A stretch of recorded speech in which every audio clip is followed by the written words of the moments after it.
Assalamualaikum warahmatullahi wabarakatuh.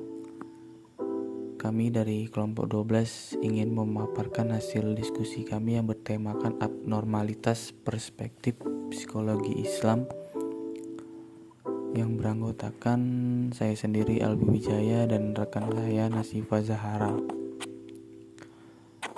Baiklah, tanpa mengulur waktu lagi, materi yang pertama akan langsung dibacakan oleh rekan saya Nasifa Zahara.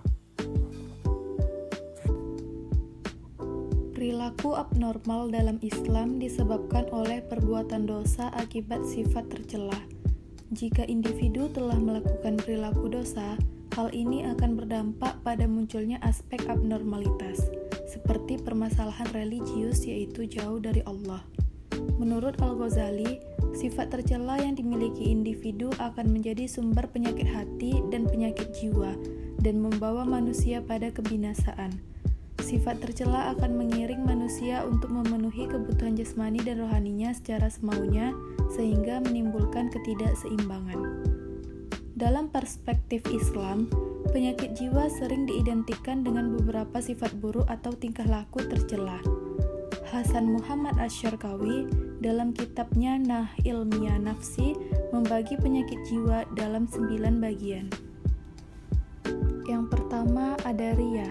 Riya adalah perbuatan memperlihatkan sesuatu, baik barang ataupun perbuatan baik, dengan maksud agar dilihat orang lain dan mendapat pujian.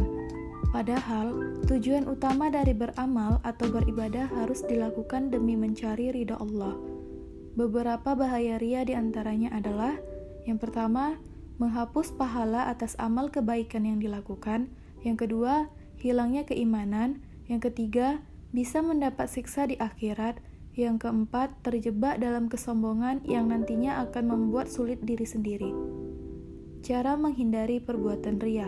Yang pertama, niatkan ibadah hanya kepada Allah semata. Riya bisa dihindari dengan memfokuskan niat ibadahnya hanya semata-mata karena Allah, dan bukan karena ingin mendapat sanjungan dari manusia. Yang kedua, mengendalikan hati. Berusaha mengendalikan hati agar tidak terbuai dengan pujian orang lain.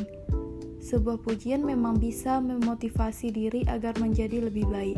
Namun, terkadang pujian juga bisa menjadi racun hingga membuat seseorang menjadi riya. Yang ketiga, menyembunyikan amal kebaikan seperti menyembunyikan aib. Seperti bersedekah seolah tangan kanan memberi, tangan kiri tidak mengetahui. Namun, ibadah umum yang tidak bisa disembunyikan seperti sholat jamaah di masjid, membaca Al-Quran atau puasa tak perlu ditutupi. Terpenting berusahalah ikhlas mengerjakan ibadah karena Allah. Yang kedua ada marah yang tidak terkendali. Marah merupakan selanjutnya yang kedua yaitu marah yang tidak terkendali. Marah merupakan perasaan yang umum terjadi ketika seseorang merasa kesal, kecewa, atau frustasi karena suatu hal. Bila dipendam atau dibiarkan begitu saja, tanpa dikelola dengan baik, marah justru bisa memicu berbagai masalah kesehatan yang berdampak secara fisik dan mental. Cara mengatasi marah yang tidak terkendali dalam Islam. Yang pertama, menjaga lisan dengan diam. Biasanya, ketika sedang emosi, hal yang paling sulit untuk dikendalikan adalah perkataan. Oleh karena itu, apabila merasa emosi atau marah, sebaiknya lekaslah diam agar perkataan yang keluar dari mulut ketika sedang emosi tidak melukai hati orang lain. Yang kedua ada mengucap istighfar. Ketika marah, perbanyaklah mengucap kalimat istighfar, karena amalan istighfar dapat menenangkan hati dan pikiran sebagai alternatif cara mengendalikan emosi menurut Islam. Yang ketiga ada berwudu. Ketika marah, maka berwudulah. Hal ini dikarenakan salah satu fungsi air adalah untuk mematikan api, termasuk api setan yang berkoar dalam hati kita ketika berwujud dalam rasa amarah. Yang keempat ada berzikir. Berzikir ketika sedang emosi dapat membuat hati menjadi tenang. Dengan hati yang tenang, maka emosi pun dapat dikendalikan. Yang ketiga ada lupa atau lalai. Lupa sering dihubungkan dengan setan. Ketika manusia sudah mulai lupa, setan mendapatkan jalan untuk mempengaruhinya.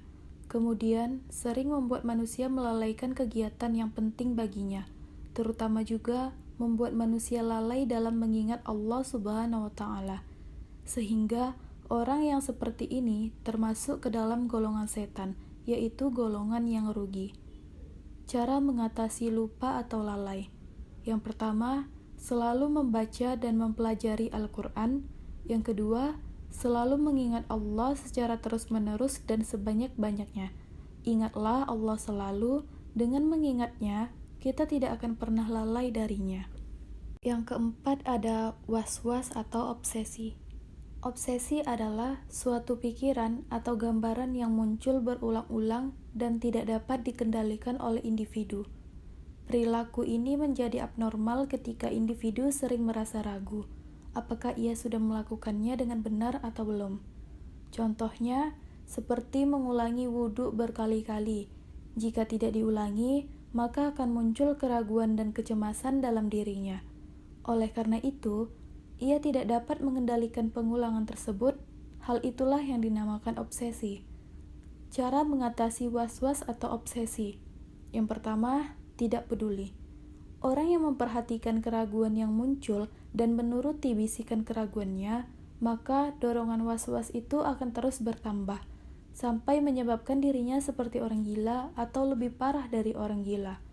Yang kedua, terus berlatih dengan sabar.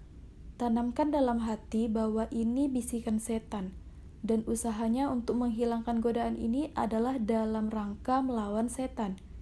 Yang ketiga ada pelajari cara ibadah yang benar. Karena sebagian besar orang yang mengidap penyakit was-was adalah mereka yang tidak memiliki pemahaman yang benar tentang cara ibadah yang benar. Yang kelima ada pesimis dan apatis. Di sini hidup merupakan anugerah Allah yang harus disyukuri oleh setiap individu.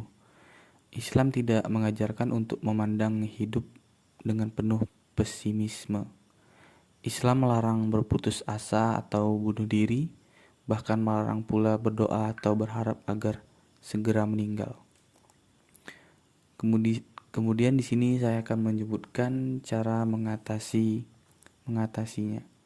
Yang pertama ialah meningkatkan keimanan. Tentu dengan iman yang sebenar-benarnya iman. Kemudian bertawakal kepada Allah. Dan yang terakhir adalah semangat dalam berikhtiar, optimis dan positif untuk masa depan yang lebih baik. Selanjutnya ialah tamak. Tamak di sini merupakan salah satu sikap rakus yang sangat dilarang dalam ajaran Islam, karena sifat tamak akan memberi dampak buruk bagi diri sendiri maupun orang lain.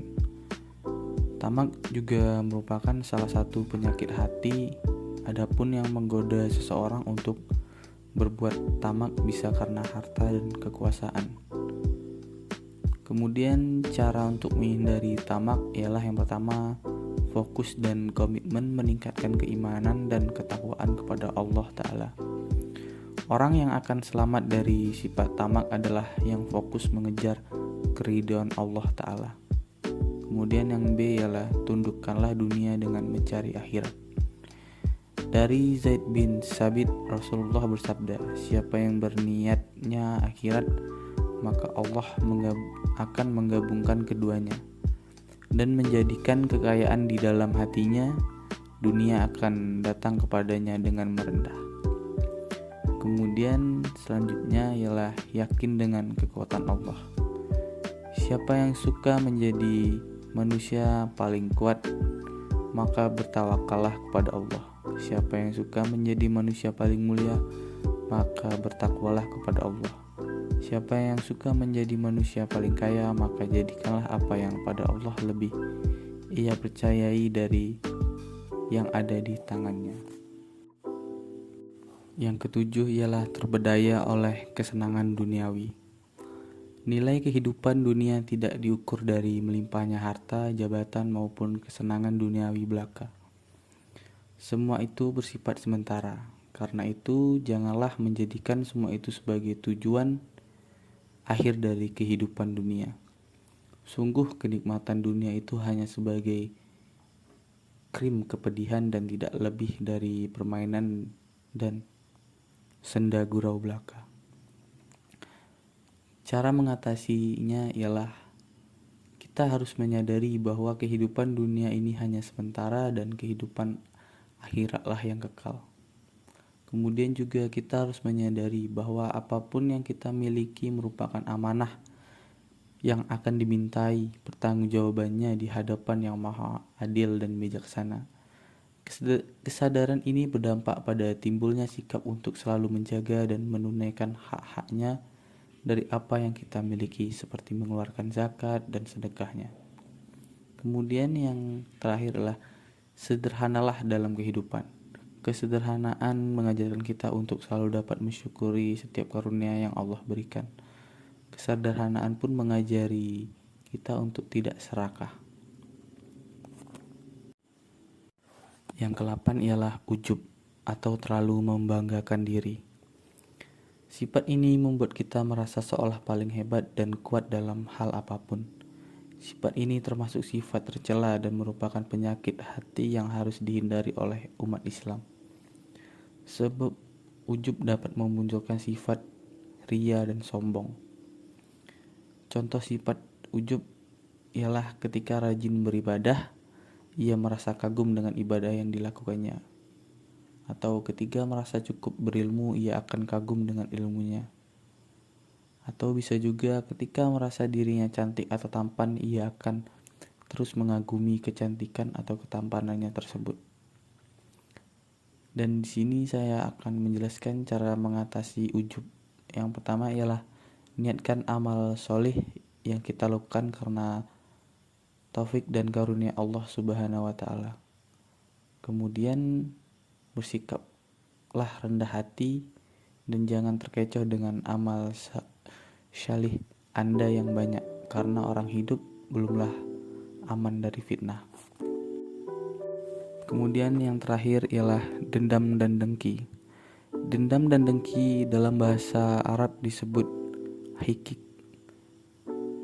ialah mengandung permusuhan di dalam batin dan menanti-nanti waktu yang terbaik untuk melepaskan dendamnya, menunggu kesempatan yang tepat untuk membalas sakit hati dengan mencelakakan orang yang didendami. Cara mengatasi dendam ialah banyak berzikir, mengingat Allah, bersabarlah, juga jadikanlah seorang pemaaf dan ikhlas, juga tawakal. Kemudian di sini saya juga akan menjelaskan tentang dengki. Dengki merupakan salah satu penyakit hati yang harus dihindari, karena dengki merujuk kepada kebencian dan kemarahan yang timbul akibat perasaan cemburu atau iri hati yang sangat besar.